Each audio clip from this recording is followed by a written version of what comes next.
diskusi kekerasan seksual. Sebelum itu, kami akan membacakan peran kelompok.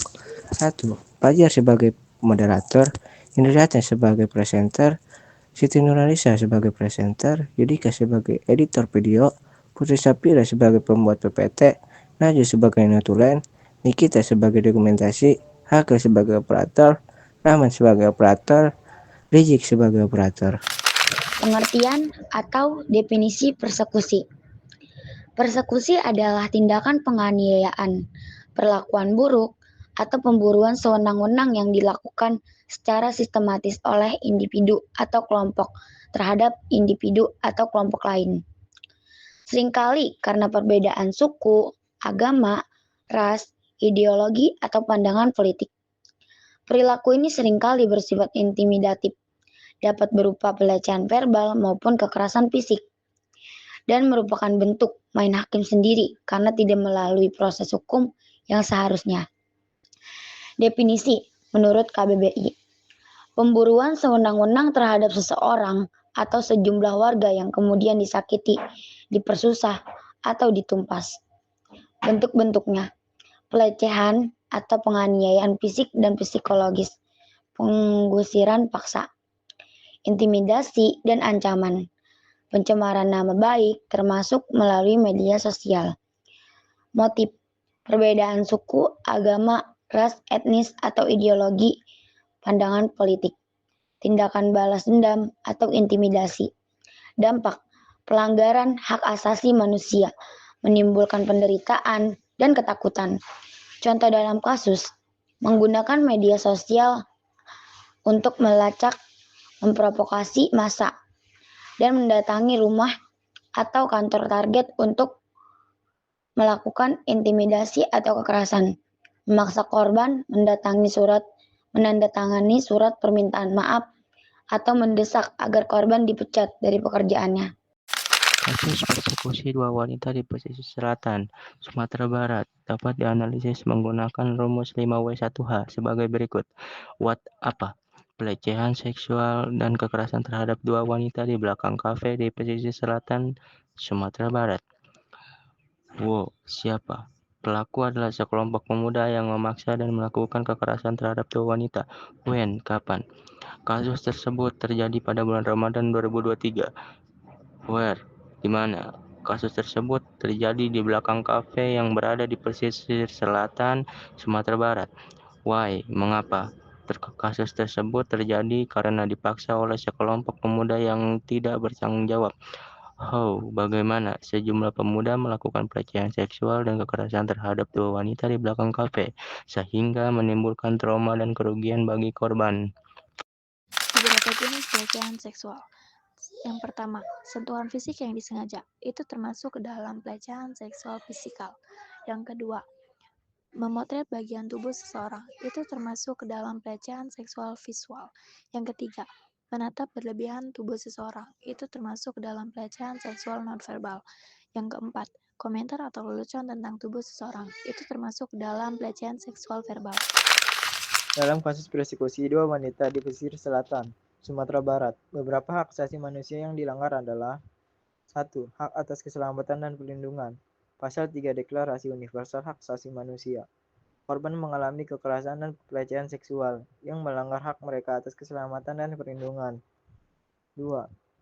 Hak atas kebebasan dari diskriminasi. Pasal 2 Deklarasi Universal Hak Asasi Manusia. Korban mengalami diskriminasi dan kekerasan karena jenis kelamin dan status sosial mereka. 3. Hak atas martabat dan harga diri. Pasal 1 Deklarasi Universal Hak Asasi Manusia. Korban mengalami pelecehan seksual dan kekerasan yang melanggar hak mereka atas martabat dan harga diri. 4. Hak atas kesehatan dan keselamatan. Pasal 25 Deklarasi Universal Hak Asasi Manusia. Korban mungkin mengalami trauma dan kerugian kesehatan fisik dan mental akibat kekerasan dan pelecehan seksual. 5. Hak atas keadilan dan perlindungan hukum. Pasal 10 Deklarasi Universal Hak Asasi Manusia.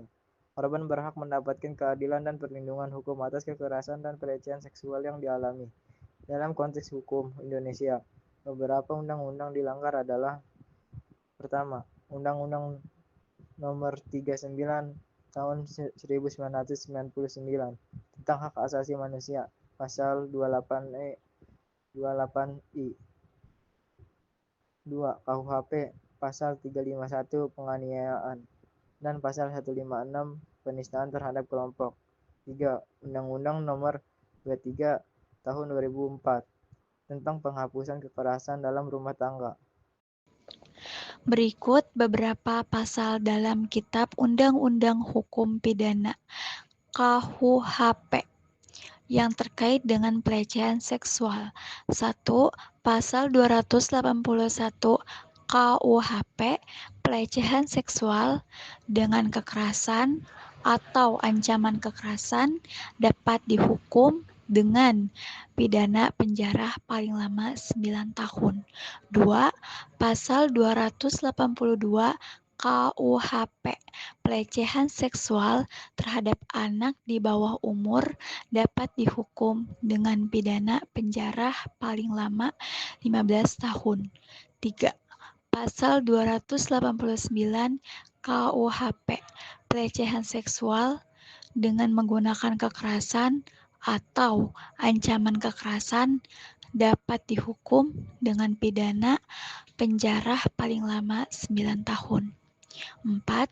Pasal 290 KUHP pelecehan seksual terhadap anak di bawah umur dengan menggunakan kekerasan atau ancaman kekerasan dapat dihukum dengan pidana penjara paling lama 15 tahun. 5. Pasal 294 KUHP pelecehan seksual terhadap orang yang berada dalam kekuasaan atau pengawasan dapat dihukum dengan pidana penjara paling lama 7 tahun. 6. Pasal 295 KUHP pelecehan seksual terhadap orang yang berada dalam kekuasaan atau pengawasan dengan menggunakan kekerasan atau ancaman kekerasan dapat dihukum dengan pidana penjara paling lama 12 tahun.